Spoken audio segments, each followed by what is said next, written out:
ನಮಸ್ಕಾರ ಎಲ್ಲ ಜನಧನಿಯ ವೀಕ್ಷಕರಿಗೆ. ನಾವು ಹಿಂದೆ ನ್ಯಾಷನಲ್ ಕೋಆಪರೇಟಿವ್ ಬ್ಯಾಂಕಿನ ಮೇಲೆ ಸೆಕ್ಷನ್ 35A ಹಾಕಿದಾಗ ಒಂದು ಪರಿಸ್ಥಿತಿಯಲ್ಲಿ ಒಂದು ನ್ಯಾಯವಾದಿಗಳು, ಖ್ಯಾತ ನ್ಯಾಯವಾದಿಗಳ ಒಂದು ಒಪಿನಿಯನ್ನ ತಗೊಂಡಿದ್ವಿ. ಅದಕ್ಕೆ ಬ್ಯಾಂಕಿನ ನಿರ್ದೇಶಕರು, ಛಾಯಾಪತಿಗಳು ಅದಕ್ಕೆ ತಕ್ಕ ಉತ್ತರವನ್ನು ಅವತ್ತು ಕೊಟ್ಟಿದ್ದರು. ಇವತ್ತು ಸಾಕಷ್ಟು ಬದಲಾವಣೆಗಳಾಗಿದೆ, ಬ್ಯಾಂಕಿನ ಒಂದು ಒಳ್ಳೆಯ ಕಡೆ ಹೋಗಿದೆ. ಇವತ್ತು ನಮ್ಮ ಛಾಯಾಪತಿಗಳು ಏನು ಹೇಳ್ತಾರೆ, ಅವರ ಒಂದು ಅಭಿಪ್ರಾಯಕ್ಕೆ ಇವತ್ತು ಏನು ಉತ್ತರ ಕೊಡ್ತಾರೆ ನೋಡೋಣ ಬನ್ನಿ. ನಮಸ್ಕಾರ ಛಾಯಾಪತಿಗಳೇ. ನಮಸ್ಕಾರ. ಹಿಂದೆ ನಮ್ಮ ಖ್ಯಾತ ನ್ಯಾಯವಾದಿಗಳು ಬ್ಯಾಂಕಿನ ಡೆವಲಪ್ಮೆಂಟ್ ಬಗ್ಗೆ ಒಂದಷ್ಟು ಪ್ರಶ್ನೆಗಳನ್ನ ಎತ್ತಿದ್ರು. ಇವತ್ತು ಒಂದು ಒಳ್ಳೆಯ ಪಾಸಿಟಿವ್ ನತ್ತ ನ್ಯಾಷನಲ್ ಕೋಆಪರೇಟಿವ್ ಬ್ಯಾಂಕ್ ಮುಂದೆ ಬಂದಿದೆ. ಇವತ್ತು ನೀವೇನು ಹೇಳಕ್ಕೆ ಇಷ್ಟಪಡ್ತೀರಾ? ಸಾಮಾನ್ಯವಾಗಿ ಒಂದು ಬ್ಯಾಂಕಿಗೆ 35A ಅವರು ಕಾನೂನನ್ನು ನಮ್ಮ ಮೇಲೆ ತಂದಾಗ 35A ಎಲ್ಲರಿಗೂ ಗಾಬರಿ ಆಗೋದು ಸಹಜ. ಏನಾಗೋಯ್ತು ಈ ಬ್ಯಾಂಕಿಗೆ ಅಂತ ಹೇಳಿ.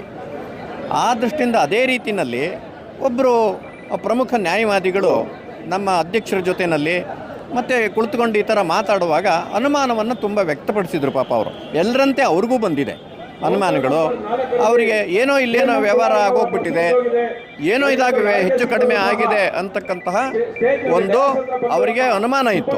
ಅದಕ್ಕೋಸ್ಕರ ಅವ್ರು ಪ್ರಶ್ನೆಗಳನ್ನ ಕೇಳಿದ್ರು. ಅದು ಕೇಳಬೇಕಾದ ಪ್ರಶ್ನೆಗಳು, ನಮಗೇನು ಚಿಂತೆ ಇಲ್ಲ. ಆದರೆ ಅವ್ರಿಗೂ ಸಹ ಮತ್ತು ಸಾರ್ವಜನಿಕರಿಗೆ ನಾನು ಹೇಳಲಿಕ್ಕೆ ಇಷ್ಟಪಡ್ತೀನಿ, ನಮ್ಮ ಬ್ಯಾಂಕಿನ, ನಮ್ಮ ಆಡಳಿತ ಮಂಡಳಿಯ ಒಂದು ಉದ್ದೇಶ ಏನಿತ್ತು ಅಂದರೆ, ಠೇವಣಿದಾರರು ಮತ್ತು ಯಾರು ನಮ್ಮ ಸಿಬ್ಬಂದಿ ವರ್ಗ ಇದೆ ಅವರಿಬ್ಬರ ಯೋಗಕ್ಷೇಮವನ್ನು ನಾವು ನೋಡಬೇಕು, ಅವರಿಗೆಲ್ರಿಗೂ ನ್ಯಾಯ ಒದಗಿಸಬೇಕು ಅಂತ ತುಂಬ ಹೋರಾಟ ಮಾಡಿದ್ವಿ.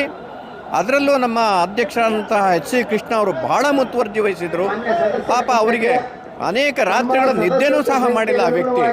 ಅವರಿಗೆ ನಾವು ಪೂರ್ಣ ಸಹಕಾರ ಕೊಟ್ಟಿದ್ದೀವಿ, ಕೃಷ್ಣ ಅವರಿಗೆ. ಮತ್ತು ಎಲ್ಲ ನಮ್ಮ ನಿರ್ದೇಶಕರಿಗೂ ಒಂದೇ ಉದ್ದೇಶ ಇದ್ದಿದ್ದು, ಠೇವಣಿದಾರರು ಮತ್ತು ನಮ್ಮ ಸಿಬ್ಬಂದಿ ವರ್ಗದ ಯೋಗಕ್ಷೇಮ ನೋಡಿದ್ವಿ.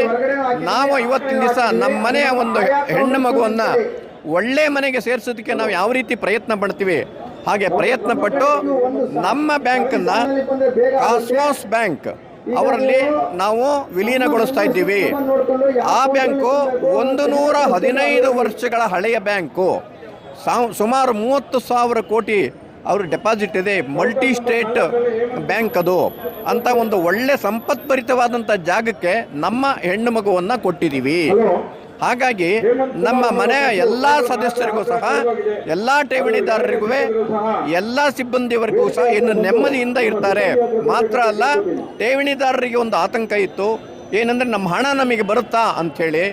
ಅದಕ್ಕೋಸ್ಕರ ನಮ್ಮ ಕಾಸ್ಮೋಸ್ ಬ್ಯಾಂಕಿನ ಅಧ್ಯಕ್ಷರು ಸ್ಪಷ್ಟವಾಗಿ ಹೇಳಿದ್ದಾರೆ ಕಳೆದ ಸತಿ ಒಂದು ಠೇವಣಿದಾರರ ಸಭೆಯಲ್ಲಿ, ನಮ್ಮ ಬ್ಯಾಂಕನ್ನು ನಿಮ್ಮ ಬ್ಯಾಂಕ್ ಜೊತೆ ಮರ್ಜ್ ಮಾಡ್ತಾ ಇದ್ದೀವಿ, ನಿಮ್ಮ ಬ್ಯಾಂಕನ್ನು ನಮ್ಮ ಜೊತೆ ಮರ್ಜ್ ಮಾಡ್ಕೊಳ್ತಾ ಇದ್ದೀವಿ ಅನ್ನೋ ಆರ್ಡ್ರನ್ನು RBIನವರು ಕೊಟ್ಟು ಕೂಡಲೇ, ಕೊಟ್ಟು 1 ಗಂಟೆ ಒಳಗೆ ನಿಮ್ಮ ಹಣ ಕೊಡ್ತೀವಿ ಬನ್ನಿ. ಇದಕ್ಕಿಂತ ಬೇಕಾ ಸ್ವಾಮಿ? ಅಂಥ ಜಾಗಕ್ಕೆ ನಾವು ಸೇರಿಸಿದ್ವಿ. ಅಂದರೆ ಹಣ ನೀವು ತಗೋಬೇಕು ಅಂತಲೇ ಅಲ್ಲ, ವಿಶ್ವಾಸ ಇಟ್ಕೊಳ್ಳಿ, ಅಲ್ಲೇ ಬೇಕಾದ್ರೆ ಮುಂದುವರಿಸ್ಬೋದು, ಇಲ್ಲ ಅಂದರೆ ನೀವು ವಾಪಸ್ ತಗೋಬೋದು ಹಣವನ್ನು. ನಿಮ್ಮ ಹಣ 100ಕ್ಕೆ 100 ನಾವು ಗ್ಯಾರಂಟಿ ಕೊಡ್ತೀವಿ, ಸುಳ್ಳು ಗ್ಯಾರಂಟಿಗಳನ್ನು ಕೊಡೋದಿಲ್ಲ. ಆದ್ದರಿಂದ ಬಂಧುಗಳೇ, ನಮ್ಮ ಮೇಲೆ ವಿಶ್ವಾಸ ಇಡಿ, ನಮಗೆ ಸಹಕರಿಸಿದ್ದೀರ ಎಲ್ಲರೂ. ನಿಮಗೆ ನಾವು ಅನಂತ ಧನ್ಯವಾದಗಳನ್ನು ನಾನು ಅರ್ಪಿಸ್ತೀನಿ.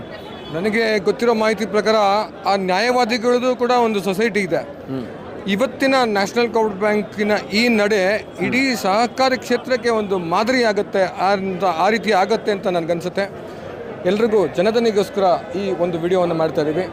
ಈ ಒಂದು ನ್ಯಾಷನಲ್ ಕೋಆಪರೇಟಿವ್ ಬ್ಯಾಂಕಿನ ವಿಲೀನ ಪ್ರಕ್ರಿಯೆ ಈ ಥರ ಎಲ್ಲ ಬ್ಯಾಂಕ್ಗಳ ಮರ್ಜರ್ ಇರ್ಬೋದು, ವಿಲೀನ ಇರ್ಬೋದು, ಸಮಸ್ಯೆ ಬಂದಾಗ ಹೇಗೆ ಎದುರಿಸಬೇಕು ಅನ್ನೋವಂಥ ಒಂದು ದಾರಿಯನ್ನು ತೋರಿಸ್ಕೊಟ್ಟಿದೆ ಅಂತ ನನಗನ್ಸುತ್ತೆ. ನಮಸ್ಕಾರ, ಧನ್ಯವಾದಗಳು.